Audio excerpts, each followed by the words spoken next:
Bonjour à tous et merci de suivre ce 6h30. Des boulangeries présentent aujourd'hui un nouveau visage. Elles sont raffinées, vendent du pain de qualité et incluent même dans leur service la pâtisserie. Par contre, d'autres boulangeries conservent la manière traditionnelle. Pourquoi ce choix? On en parle avec Patricia Omoitia. Le secteur boulangerie-pâtisserie est en pleine mutation. Nouveau design, nouvelles opportunités de business, alliant boulangerie, pâtisserie et restauration. Le design, je dirais que c'est parfait, mais surtout ce qui m'a marqué, c'est non seulement la continuité du service, c'est-à-dire qu'ils servent le pain sans discontinuer, mais mieux, on nous sert du pain chaud. Valoriser, conquérir, fidéliser, tels sont les objectifs que veulent atteindre les responsables de ces boulangeries. Vous savez, la propriété attire et les consommateurs aiment ce qui est beau, ce qui est propre. Raison pour laquelle maintenant on a opté pour le design qui attire plus. Pour le moment, on ne nous fait pas de reproches. En tout cas, ils apprécient notre qualité. À Abidjan, de nombreuses boulangeries présentent ce nouveau visage. Un repositionnement stratégique bien apprécié par la clientèle. Ils sont propres et puis c'est joli, ça me plaît. Ça me donne envie de chercher du pain. Je trouve que c'est très bien. En fait, moi, je préfère venir acheter mon pain dans une boulangerie plus que d'acheter chez les passantes. Ça fait plus propre, ça fait plus responsable et puis ça fait plus sérieux. Voilà, je préfère ça. Cette élégance rime-t-elle vraiment avec propreté? Nous mettons l'accent sur la propreté parce que même la salle, chaque jour, est nettoyée par un technicien de surface. Beaucoup ne sont pas satisfaits parce que souvent, il y a des retours, c'est-à-dire il y a des gâchis quand ça ne va pas. Dans certaines boulangeries, les vieilles habitudes ont la peau dure. Ici, le pain est rangé sur des planches et posé à même le sol, mettant à nu les conditions hygiéniques précaires. C'est le dernier pétrin, c'est pourquoi ça refroidit facilement. Sinon, on les place sur les Parisiens. Fort heureusement, dans la plupart des boulangeries visitées, les normes de propreté sont respectées. Ces dernières années, le monde de la restauration a connu une évolution positive et le secteur de la boulangerie et de la pâtisserie n'est pas en marge de cette évolution. Que sont devenus les enfants ayant bénéficié d'une implantologie cochléaire, cette technique chirurgicale qui leur permet d'entendre et de parler, appliquée à l'occasion de la 10e édition des Journées nationales de l'audition.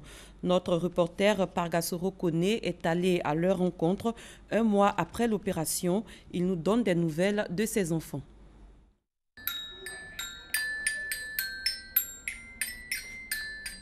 La petite Marie-Danielle, 3 ans, heureuse de jouer au balafon. Sourde muette de naissance, elle a subi le jeudi 12 décembre dernier un implant cochléaire, un dispositif médical placé sur sa tempe pour lui permettre d'entendre et de communiquer avec ses parents. Un mois après l'activation de son implant, Marie réagit bien, à la grande satisfaction de ses parents. Quand elle est en train de regarder la télé et qu'on l'appelle, elle essaie de se retourner vers la personne qui l'appelle. Donc, elle arrive à localiser les sons. Abdoul, 3 ans, a subi la même intervention chirurgicale. Selon sa mère, le résultat est satisfaisant. C'est une renaissance. Là, il arrive quand même à capter les sons. Quand il entend, quand même, il cherche, il veut savoir qu'est-ce que c'est. Au total, 4 enfants sourds ou sévèrement malentendants ont subi une intervention chirurgicale de l'implant cochléaire. Professeur Adjouarit Pascal, médecin spécialiste en ORL au CHU de Cocody, a participé à ces interventions. Une technique réalisée pour la première fois en Côte d'Ivoire et précisément en Afrique francophone noire. Nous avons donc pour ces 4 enfants placé le dispositif externe. Nous avons créé des sons. Les enfants ont réagi positivement, c'est-à-dire que quand nous avons donc créé un son d'un certain côté, l'enfant s'est tourné vers la source sonore. Pour la suite du processus, les parents devront débourser une importante somme d'argent. C'est là que réside tout le problème. On veut bien que l'enfant puisse parler correctement, aller à l'école comme tous les autres. On tente avec nos maigres moyens, mais c'est difficile. Pour les autorités de ce pays, on a besoin de leur soutien. On veut vraiment qu'ils soutiennent les familles qui sont dans ce cas-là. Cet appel à l'aide lancé par les parents est appuyé par les enfants. Ils souhaitent, coûte que coûte, entendre et parler comme leurs camarades.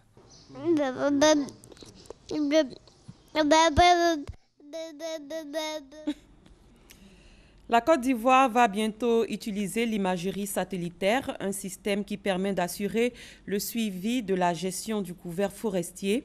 Il en a été question lors d'une conférence ouverte hier au Palm Club Hotel à Cocody. L'application de la surveillance satellitaire s'inscrit dans le cadre du projet Géophore Afrique. Suivez ce reportage. Les forêts sont essentielles pour la conservation de la biodiversité. Elles contribuent à l'amélioration de la qualité de l'air en réduisant les émissions de gaz à effet de serre, filtrent les eaux de ruissellement à travers les racines des arbres, réduisent l'érosion et assurent la survie de nombreuses espèces. Chaque année, ce sont 200 000 hectares de forêt qui disparaissent en Côte d'Ivoire. À ce jour, on estime à 2 millions d'hectares la superficie de forêt contre 16 millions en 1960. Comment y remédier? Entre autres solutions, le gouvernement envisage la surveillance satellitaire. L'imagerie satellitaire permet entre autres d'analyser les causes anthropiques des changements observés dans l'occupation du sol, d'évaluer la vulnérabilité des changements globaux. L'utilisation de l'imagerie satellitaire, l'Afrique centrale en a fait l'heureuse expérience. Elle s'inscrit dans le cadre du projet Géophore Afrique qui vise à favoriser l'adoption et la maîtrise technique des données satellitaires permettant d'assurer le suivi du couvert forestier en conformité avec les exigences internationales du projet RED+. Grâce à l'appui technique et financier de la France, la Côte d'Ivoire bénéficie de ce programme. Il sera le premier pays ouest-africain à expérimenter cette technique. L'objectif principal, c'est d'essayer de sensibiliser, de former, d'informer sur l'utilisation de l'imagerie satellitaire pour améliorer le suivi de politiques nationales, de questions d'agriculture, d'affectation des terres, d'aménagement du territoire. L'utilisation de l'imagerie satellitaire en Côte d'Ivoire est prévue pour le mois de mars cette année. Le projet coûte 4 milliards de francs CFA. Son but ultime est de mettre un terme à la dégradation des forêts à l'horizon 2017. Il y a plus d'affluence à l'aéroport Félix Houphouët-Boigny d'Abidjan. En 2015, plus d'1 500 000 passagers ont été enregistrés contre 1 300 000 en 2014. Cela est dû à la modernisation des installations selon les dirigeants de l'aéroport. Christelle Nda, Serge Coléa. 1 500 000 passagers, c'est le chiffre record enregistré par l'aéroport international Félix Houphouët-Boigny d'Abidjan en 2015. Une augmentation de 200 000 passagers par rapport à 2014. Les efforts déployés par Aéria et tous les acteurs du milieu aéroportuaire portent ainsi leurs fruits. Ce qui explique cette croissance de chiffres, c'est d'abord la position de la Côte d'Ivoire en Afrique en général et dans la sous-région en particulier, le dynamisme économique. Et donc on bénéficie au niveau de l'aéroport de ce développement qu'a impulsé le président Ouattara depuis 2011 et dont on sent qu'il se poursuit puisqu'on est encore depuis le 1er janvier à 17% de progression. C'est la preuve que toutes les réformes qui ont été entreprises, toutes les actions qui ont été menées sous la houlette du ministre des Transports ont commencé à porter leurs résultats. Et donc nous encourageons Aéria à continuer dans cette dynamique de sorte à ce que très rapidement le palier des 2 millions de passagers puisse être atteint. Pour 2016, le directeur général d'Aéria ambitionne d'atteindre le cap des 2 millions de passagers. Pour y parvenir, plusieurs projets sont en cours, notamment l'amélioration du système de la zone livraison bagages et l'agrandissement du parc automobile. Rien qu'en 2016, on va investir entre 8 et 10 millions d'euros, encore une fois pour l'amélioration, l'augmentation des capacités d'accueil. Et sur les 3 ans qui viennent, on investit 40 milliards de francs CFA sur la plateforme pour accompagner son développement. La société Aéria a aussi rendu hommage à son directeur général adjoint, admis à faire valoir ses droits à la retraite. Neba Kofi a été célébré pour 30 ans de bons et loyaux services.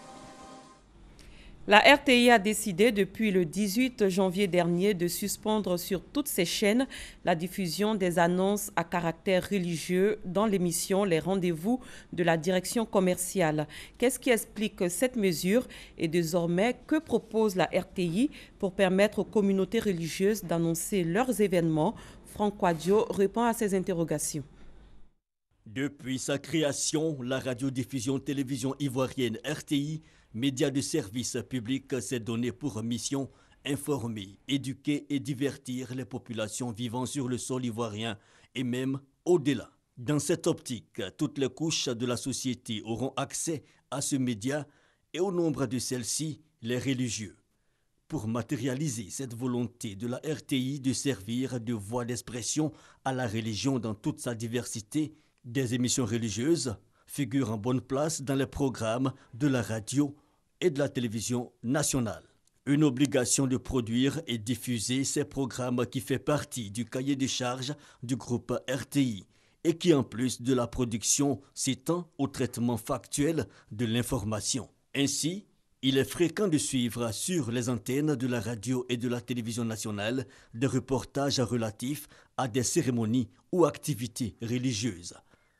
Et pour donner encore plus de latitude aux groupes religieux de communiquer sur leurs activités, un espace promotionnel dénommé « Rendez-vous de la direction commerciale » a été ouvert sur Radio Côte d'Ivoire, RTI 1 et RTI 2. Constat. Ces espaces d'annonces d'événements socioculturels sont devenus des lieux de prêche et d'invitation à des prières et guérisons miraculeuses dans un style de communication qui ne cadre pas avec l'esprit du service public. L'un des articles du cahier de charges de la RTI stipule à juste titre que les messages ne doivent contenir aucun élément de nature à choquer les convictions religieuses, philosophiques ou politiques des auditeurs et des téléspectateurs. Aussi, après plusieurs rappels à l'ordre et des séances de recadrage, la direction générale s'est-elle vue contrainte de prendre une mesure conservatoire, à savoir la suspension des annonces d'événements à caractère religieux faites sur les plateaux par les invités de la direction commerciale. En attendant de définir de nouvelles modalités d'accès des communautés religieuses à ces antennes, la RTI a ouvert un espace de diffusion de spots pour leur permettre d'annoncer leurs événements à des coûts réduits. Dans la ville de Ferkessédougou, 2500 agents journaliers dans des entreprises sucrières ont manifesté vendredi dernier. Bilan, un blessé et d'importants dégâts matériels. Les manifestants demandent l'amélioration de leurs conditions salariales. Leurs protestations ont conduit à la fermeture des 2 complexes sucriers dans la région. Léon Brou. Ferke 1 et 2, 2 complexes sucriers, environ 5000 emplois directs et 2500 emplois indirects. Jusqu'à samedi dernier, pas d'activité dans ces 2 unités industrielles. L'arrêt de travail décrété le 8 janvier par les 2500 journaliers pour revendiquer l'amélioration de leurs conditions courait encore. Il fallut l'intervention des forces de l'ordre pour circonscrire leur soulèvement la veille. Bilan, un blessé parmi les bardeaux, d'importants dégâts matériels pour la société. 8 véhicules volés, des domiciles saccagés, des parcelles brûlées, l'arrêt de la production à l'usine. On pourrait évaluer au moins chaque jour de non travaillé à 100 millions. Le soulèvement des journaliers est né de la contestation de l'accord transitoire signé par leurs représentants et leurs sociétés. Ils sanctionnent le conseil de crise tenu jeudi sous l'égide du corps préfectoral en présence de la chefferie traditionnelle et l'inspection du travail. 3 points à cet accord: mission d'information des travailleurs, reprise des activités vendredi, ouverture ce lundi des négociations. Des points qui ont été énumérés, c'est dit, ce n'est pas tout qui sera accordé. S'il y a au moins 2 à 3 à 4 points en notre faveur, je pense que le travail va démarrer. Donc c'est ce que nous attendons. Et on les invite à discuter, parce que tout est possible, dans l'ordre et le respect des tests. Les négociations n'ont pas encore démarré, mais les dispositions sécuritaires en place ont permis au personnel permanent, non partie prenante au mouvement de protestation, de reprendre les activités à Ferke 1 ce lundi. Mais pour combien de temps? Il faut donc des négociations plus approfondies, car comme ces milliers d'emplois, c'est l'économie des régions du Tchologo, Poro et Ambol qui se trouvent menacées. La FIFA a confirmé hier les candidatures à la présidence de 5 postulants. Il s'agit du cheikh Salman, le prince Ali, Gianni Infantino, Jérôme Champagne et Tokyo Sekwale à 1 mois de l'élection prévue le 26 février à Zurich. Les 209 fédérations qui composent la FIFA désigneront à cette date le successeur de Joseph Blatter, président démissionnaire et suspendu 8 ans d'une fédération en proie à la plus grande crise de son histoire sur fond de corruption à grande échelle. La commission électorale a officiellement admis le cheikh Salman Bahreïni, président de la Confédération asiatique de football et grand favori, l'Italo-Suisse Gianni Infantino, secrétaire général de l'UEFA, le prince jordanien Ali, l'homme d'affaires sud-africain Tokyo Sekwale, ancien compagnon de prison de Nelson Mandela, et le français Jérôme Champagne, ancien secrétaire général adjoint de la FIFA. Ces 5 candidatures avaient déjà été validées en novembre à l'issue d'une enquête d'intégrité conduite par la commission d'éthique. À l'étranger, réuni en conseil, le gouvernement togolais a adopté ce mardi le décret de mise en application de la loi portant sur le statut de l'opposition. Le décret détermine les privilèges du chef de file de l'opposition qui a rang de président d'institution selon le protocole d'État et donc dispose des avantages pécuniaires et matériels. Le Parlement danois a entériné hier à une écrasante majorité sa réforme controversée du droit des étrangers qui vise à décourager les migrants de tenter leur chance dans le pays scandinave sous peine de se voir confisquer leurs effets personnels de valeur. C'est la fin de ce 6h30. Merci de l'avoir suivi. Très bon début de journée à tous et à toutes.